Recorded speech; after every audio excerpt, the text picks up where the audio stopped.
Welcome to Nanak classes. आज है 29 जनवरी 2019 और 29 जनवरी 2019 के जितने भी मोस्ट राजस्थान करंट अफेयर्स के क्वेश्चन बनते हैं आज हम उनका डिस्कशन करेंगे। पूरा वीडियो ध्यान से देखना और लास्ट में मैं आपसे क्वेश्चन पूछूंगा जिसका जवाब आपको कमेंट बॉक्स में देना होगा। तो दोस्तों, वीडियो शुरू करने से पहले आपको बता दूं, आप हमारे इस नानक क्लासेस चैनल को सब्सक्राइब कर लें और सब्सक्राइब करने के बाद इसके पास लगे बेल आइकन के घंटे को जरूर दबा लें। दोस्तों, वीडियो अच्छा लगे तो लाइक और शेयर करना न भूलें। आपके पास स्टडी लेवल के जितने भी ग्रुप हैं आप उनमें शेयर जरूर कर दें। शुरू करते हैं आज के मोस्ट करंट अफेयर्स के क्वेश्चन। तो पहला क्वेश्चन है, राजस्थान हाई कोर्ट के किस पूर्व न्यायाधीश का दिल्ली में निधन हो गया? राजस्थान हाई कोर्ट के किस पूर्व न्यायाधीश का दिल्ली में निधन हो गया? तो वो है जस्टिस जगदीश भल्ला। कौन है? जस्टिस जगदीश भल्ला, जिनका हाल ही में निधन हो गया।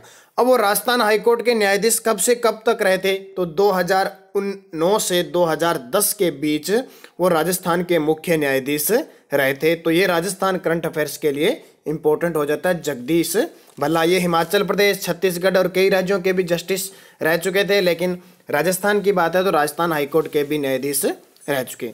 अब बात करें राजस्थान हाईकोर्ट के वर्तमान में मुख्य न्यायाधीश कौन है? तो राजस्थान हाईकोर्ट के वर्तमान मुख्य न्यायाधीश है एस नंद्रा जोगे। कौन है? एस नंद्रा जोगे वर्तमान में हाईकोर्ट के मुख्य न्यायाधीश है और राजस्थान हाईकोर्ट का मुख्य पीठ कहाँ पे है? वो है जोधपुर के अंदर। चलते हैं नेक्स्ट क्वेश्चन की तरफ। राजस्थान के किस जिले में 5 दिवसीय Akhil Bharatiya calligraphy art festival शुरू किया गया है? तो राजस्थान के किस जिले में अखिल भारतीय कैलीग्राफी आर्ट, तो ये टोंक के अंदर किया गया है। कहाँ पे? टोंक। और कब से शुरू हुआ है? 28 जनवरी से इसकी शुरुआत हो चुकी है और इसका मुख्य उद्देश्य है कला साहित्य संस्कृति और पुरातत्व से संबंधित। किसी है? कला साहित्य संस्कृति और पुरातत्व से संबंधित इसका मुख्य विषय है। अब टोंक के अंदर आयोजित हो रहा है। तो टोंक की बात करें, टोंक को नवाबों का शहर कहा जाता है। टोंक के अंदर एक राजस्थान का प्रसिद्ध बिसलपुर बांध है और टोंक के अंदर एक विद्यापीठ है, वनस्थली विद्यापीठ।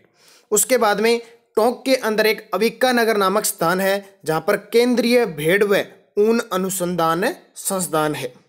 सुनहरी कोठी टोंक के अंदर है और रेड टोंक के अंदर प्राचीन राजस्थान का टाटा नगर है। अब 2011 की जनगणना के अनुसार टोंक का जनघनत्व है 198।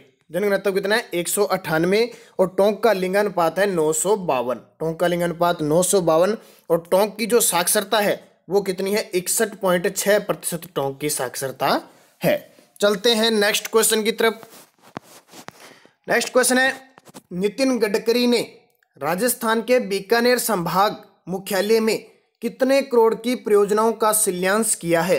तो केंद्रीय परिवहन और जल संसाधन मंत्री है नितिन गडकरी ने बीकानेर संभाग में 1700 करोड़ रुपए की परियोजनाओं का शिलान्यास किया है। अब ये किसके तहत किया है? तो एक राजस्थान के अंदर परियोजना चली है भारतमाला परियोजना, राष्ट्रीय राजमार्गों के लिए भारतमाला परियोजना। इस भारतमाला परियोजना के तहत कुल 3237 करोड़ रुपए और लगभग 654 किलोमीटर लंबे 4 NH परियोजना का शिलान्यास किया गया है। अब कहां से है? देखो, रायसनगर से पुग्गल 2 लेन वाली बनेगी लगभग 162 किलोमीटर। खजुवाड़ा से नोखा भाप तक लगभग 295 किलोमीटर 2 लेन वाले बनेगी। उसके बाद में बीकानेर फलोदी तक 4 लेन और 2 लेन वाली बनेगी और सालासर से नागौर तक 2 लेन वाली NH परियोजना भारतमाला के तहत पूरी होगी। तो टोटल उसमें जो बजट रखा गया है वो 3237 करोड़ का, उसमें से 1700 करोड़ रुपए की परियोजना का शिलान्यास वर्तमान में केंद्रीय परिवहन मंत्री नितिन गडकरी के द्वारा बीकानेर संभाग में रख दिया गया है। चलते हैं नेक्स्ट क्वेश्चन की तरफ। केंद्रीय नागरिक उड्डयन मंत्रालय ने राजस्थान के किस हवाई अड्डे को देश के 5 व राज्य के 3 शहरों को हवाई सेवा से जोड़ने की मंजूरी दी है? केंद्रीय नागरिक उड्डयन मंत्रालय ने राजस्थान के जो भी हाल ही में 8वां हवाई अड्डा बना है उसमें देश के 5 राज्यों को, राज्य के 3 शहरों को हवाई सेवा से जोड़ने की मंजूरी दी है। तो वो किशनगढ़। कौन सा? किशनगढ़ हवाई सेवा से जुड़ने वाला राजस्थान का ये 8वां हवाई अड्डा है तो ये किशनगढ़। अब वो देश के 5 शहर कौन से हैं? तो अहमदाबाद, सूरत, हैदराबाद, लखनऊ और इंदौर। और राजस्थान के 3 शहर हैं, जैसलमेर, जोधपुर और उदयपुर। इन 8 क्षेत्रों से किशनगढ़ हवाई अड्डा जिससे हवाई सेवाएं हैं वो शुरू हो जाएगी। तो ये इंपॉर्टेंट है, किशनगढ़ अजमेर जिले के अंदर स्थित है। चलते हैं नेक्स्ट क्वेश्चन की तरफ। एनीमिया व नशा मुक्त राजस्थान अभियान राजस्थान में कब से चलाया जाएगा? एनीमिया व नशा मुक्त राजस्थान अभियान राजस्थान में कब से चलाया जाएगा? तो ये 30 जनवरी से चलाया जाएगा। कब से? 30 जनवरी से चलाया जाएगा। अब इसमें क्या किया जाएगा कि 6 माह से लेकर 19 वर्ष तक के बच्चों को नीली व गुलाबी गोली और सिरप के माध्यम से एनीमिया मुक्त राज्य बनाया जाएगा। नीली और गुलाबी गोली और सिरप से एनीमिया मुक्त राज्य बनाया जाएगा। और दूसरा इसका उद्देश्य है लोगों को नशे से दूर रहने के लिए जागृत करने के लिए अभियान चलाया जाएगा। कब से चलाया जाएगा? 30 जनवरी से। दोस्तों वीडियो अच्छा लगे तो लाइक और शेयर करना न भूलें। अगर आप चैनल पे नए हैं तो इसको सब्सक्राइब जरूर कर लें। नेक्स्ट है 15वीं विधानसभा चुनाव में अलवर की किस विधानसभा सीट पर चुनाव हुए हैं? तो हाल ही में अलवर की रामगढ़ तहसील पे चुनाव विधानसभा सीट पे चुनाव हुए हैं। जब चुनाव हुए थे 7 दिसंबर 2018 को, तो 200 में से 199 सीटों पे चुनाव हुए थे। एक बसपा जो प्रत्याशी है उनकी मृत्यु हो गई थी, इसलिए ये चुनाव नहीं हुए। तो हाल ही में अब 28 जनवरी को ये चुनाव संपन्न हो चुके हैं। लगभग 78.80% यहाँ चुनाव का मतदान केंद्र का आंकड़ा रहा है। अब आपको 2-3 चीजें यहाँ से, भाजपा प्रत्याशी थे सुखवंत सिंह, कांग्रेस प्रत्याशी थे साफिया खान और बसपा प्रत्याशी थे जगत सिंह। तो यहाँ चुनाव हुए हैं। अब जैसे नतीजा आएगा आप तक जानकारी पहुंच जाएगी। चलते हैं नेक्स्ट क्वेश्चन की तरफ। राजस्थान के किस जिले में राज्य के दूसरे सैनिक स्कूल का विधिवत रूप से शुभारंभ हुआ है? तो राजस्थान के दूसरे सैनिक स्कूल का शुभारंभ हुआ है झुंझुनू के अंदर। कहाँ पे? झुंझुनू के अंदर हुआ है। इससे पहले राजस्थान में चित्तौड़गढ़ जिले में एक सैनिक स्कूल पहले से ही है और दूसरा बन चुका है झुंझुनू। तो ये देश का 27वां स्कूल है और राजस्थान का दूसरा सैनिक स्कूल है। दूसरी खास बात, राजस्थान देश का चौथा ऐसा राज्य हो गया है जहां 2 सैनिक स्कूल है। 2 सैनिक स्कूल है। अब कहां खुला है? तो झुंझुनू के अंदर।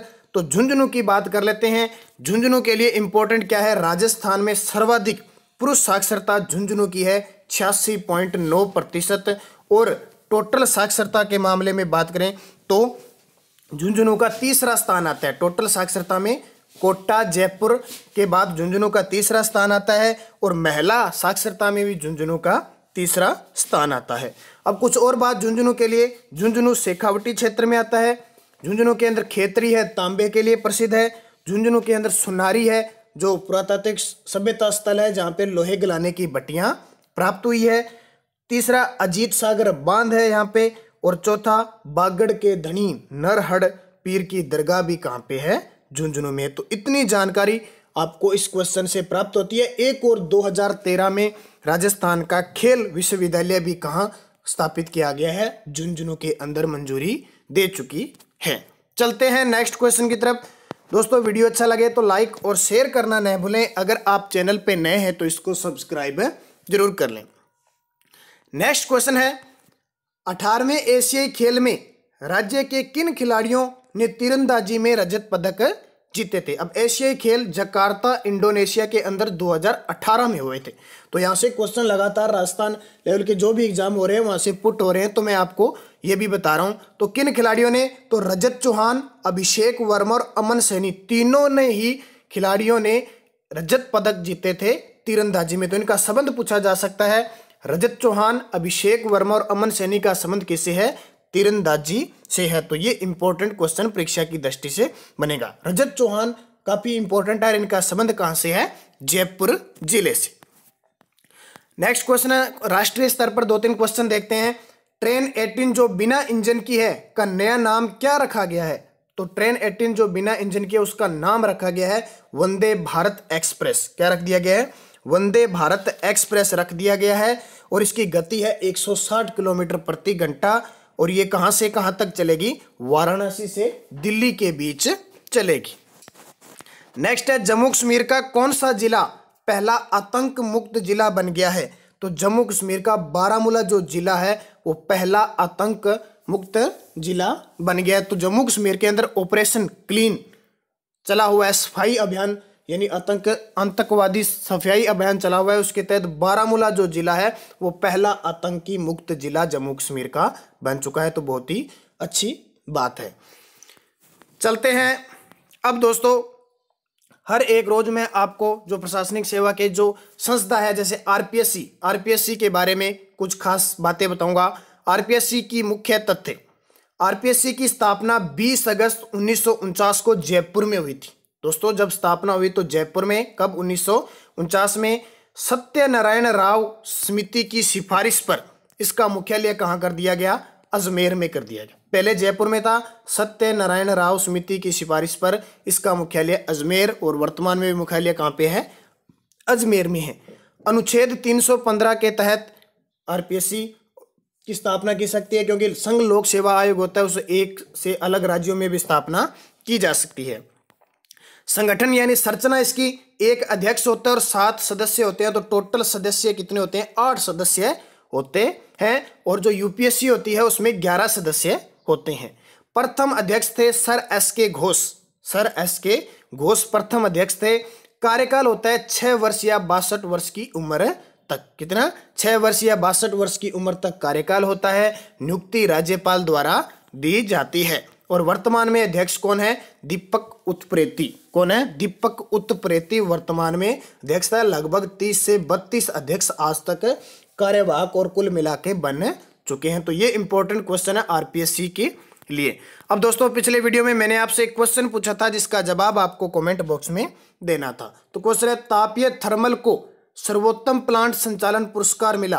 किस तापीय थर्मल को सर्वोत्तम प्लांट संचालन पुरस्कार मिला? तो ये मिला था सूरतगढ़ जो श्री गंगानगर में स्थित है। अब दोस्तों वीडियो के लास्ट में मैं आपसे एक क्वेश्चन पूछता हूं जिसका जवाब आपको कमेंट बॉक्स में देना है। तो क्वेश्चन है, जगदीश प्रसाद पारिक को किस अवार्ड से सम्मानित किया गया? तो जगदीश प्रसाद पारिक को किस अवार्ड से सम्मानित किया गया? पद्म विभूषण, पद्म भूषण, पद्मश्री या इनमें से कोई नहीं? सही जवाब आप कमेंट बॉक्स में दोगे। तो दोस्तों ये थे most current Rajasthan current affairs. दोस्तों आप हमारे नानक क्लासेस चैनल को सब्सक्राइब कर लें और सब्सक्राइब करने के बाद इसके पास लगे बेल आइकन के घंटे को जरूर दबा लें। अगर दोस्तों वीडियो अच्छा लगे तो लाइक और शेयर करना न भूलें। आपके पास स्टडी लेवल के जितने भी ग्रुप हैं आप उनमें शेयर जरूर कर दें। तो धन्यवाद दोस्तों। जय हिंद, जय भारत, जय राजस्थान।